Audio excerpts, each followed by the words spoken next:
Bad news. You're burning. I'm in my prime, this is my timeline. I shine, I'm on a highlight. My dream blowing my mind like enemies revealed. This is my timeline. I'm in the limelight. It's over. Living my dream, blowing my mind like I'm in my prime, this is my timeline.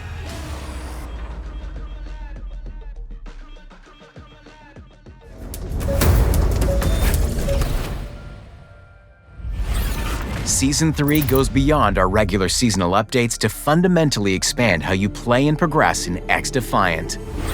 New for this season is the tactical category. These are game modes that emphasize a more strategic approach. Our first beta mode, Diffuse, is a best of 9 rounds 5v5 showdown with loadouts that expand throughout the match and tension that comes with 1 life per round. Diffuse takes place on a custom-built map, Animus Anomaly, the first tactical map. Adapt your strategies and outmaneuver your opponents in Diffuse with future tactical modes to come. A Players vs. Bots battle mode also arrives this season. Perfect your strategies and sharpen your gameplay when the stakes are just a little bit lower. As 6 fellow humans unite to take on 6 bots. It's a great way to warm up while still earning some XP and weapon levels. Season 3 also brings progression improvements to XDefiant, with daily rewards, a new faction mastery system that'll give your favorite characters a chance to shine, and badges, which have secret unlock requirements. You know what? Forget we even mentioned it. Oh, and one more little thing, the long-awaited prestige system. New experiences and new rewards with new ways to earn them. Season 3 expands the world of XDefiant, and of course still delivers the regular seasonal content updates you've come to expect. Here they are.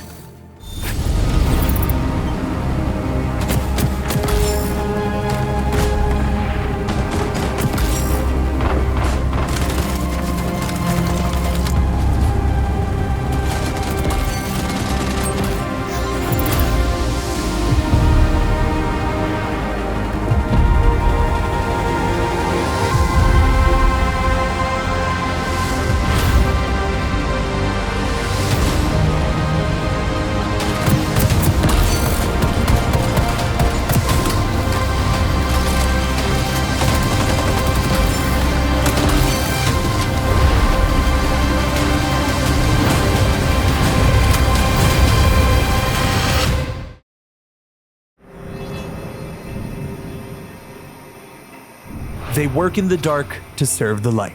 Emerging from the shadows and into Season 3 of XDefiant, this brotherhood is bringing an arsenal of tools and deadly expertise to bear on those who would seek injustice. Here's your faction rundown on the trait, abilities, and ultra of our new faction, the Assassins.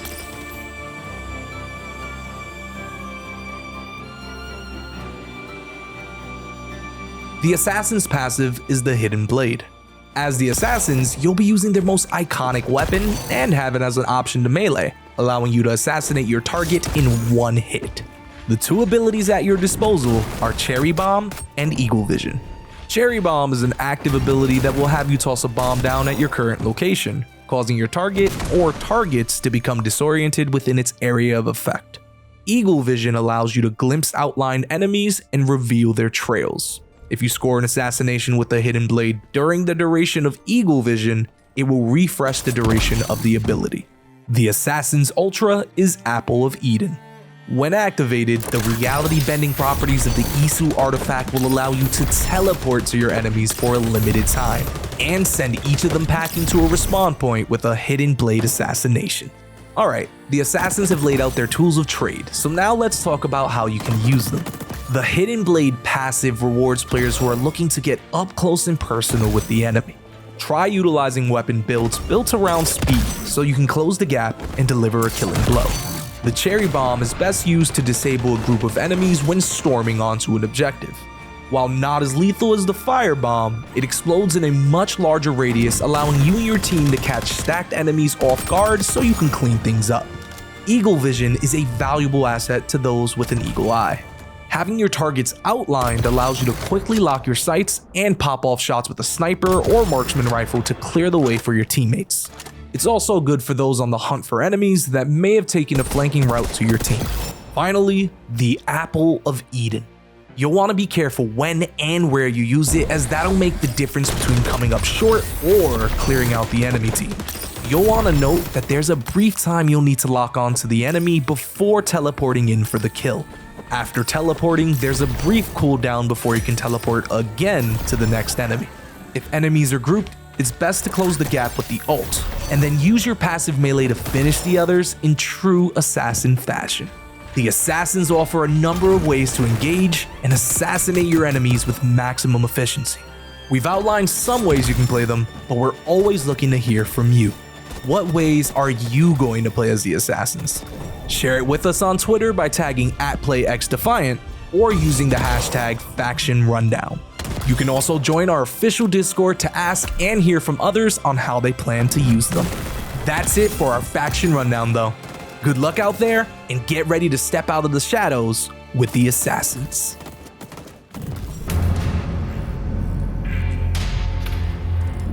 Join us as we dive into the beta for our newest game mode, Diffuse, a single life 5v5 mode that ramps up the tension. Diffuse shares its core objective with Bomb, two teams, attack and defense, both competing to either destroy or protect the bomb sites. But this time we're mixing things up.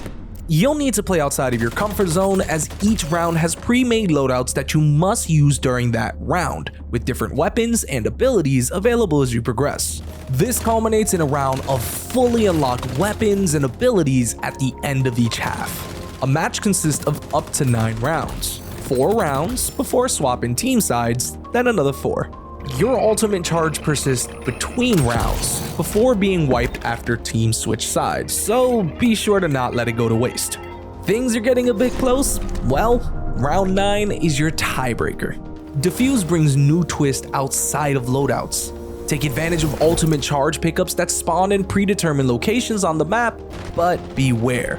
Diffuse has no passive health regeneration, making Libertad's healing abilities crucial when they become available to you. This ups the ante on high-risk, high-reward plays, so if you want to secure the ultimate pickup, coordinate with your team to ensure a smooth capture or risk losing the round in a blink of an eye.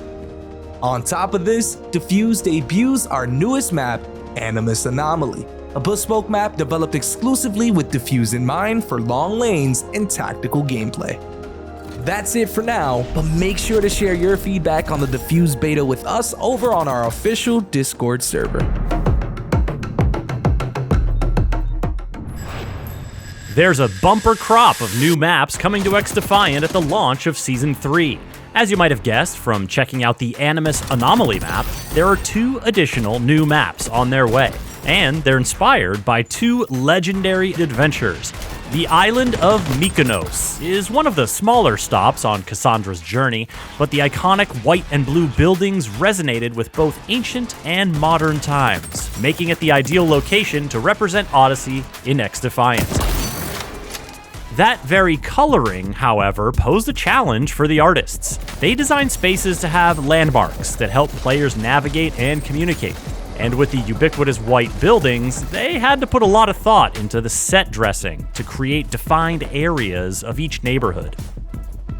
From different types of goods in the marketplaces to the quality of the paint on the walls, the rich history of the map comes through and helps players quickly identify where they are.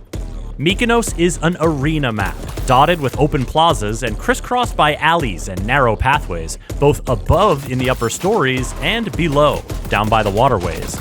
These routes were carefully crafted to demand some parkour skills from players hoping to navigate them, so channel your inner assassin and make sure you land your jumps. Whether you're taking cover behind a hay cart or appreciating the unbeatable coastal view, the team hopes you enjoy playing Mykonos as much as they loved making it. The second map, launching with Season 3, is Jorvik, a Northumbrian village occupied by both Vikings and Saxons. The team wanted this linear map to represent both sides of the conflict that defined much of Valhalla, and so the action begins with the attackers charging through wooden barricades and entering the Viking part of town. As the warmly clad package proceeds, players will pass through Coppergate Market and approach the weathered stone fortifications that guard the bridge to the Saxon side of town. This bridge was one of the defining features of Jorvik that caught the team's eye when they were scouting for locations in Valhalla. It's essentially one large checkpoint, separating two combat areas on either side, but there are more ways across than you might think. Navigating the paths underneath the bridge is key to gaining a foothold or keeping invaders at bay, while the top of the bridge offers a beautiful vista of the golden hour sunlight, designed by the artists to add drama and a rich color palette to suit the earthy tones and autumn leaves. And that light dusting of snow? Mwah! Chef's kiss. If the attackers succeed in pushing the package through the Saxon district, they'll reach the final confrontation in the Jorvik Theater, a veritable coliseum where the conflict will be settled in a style fit for the gods. A big shout out to all the teams who helped bring these two maps to life. Now get ready to have it twice as good at the launch of XDefiant Season 3.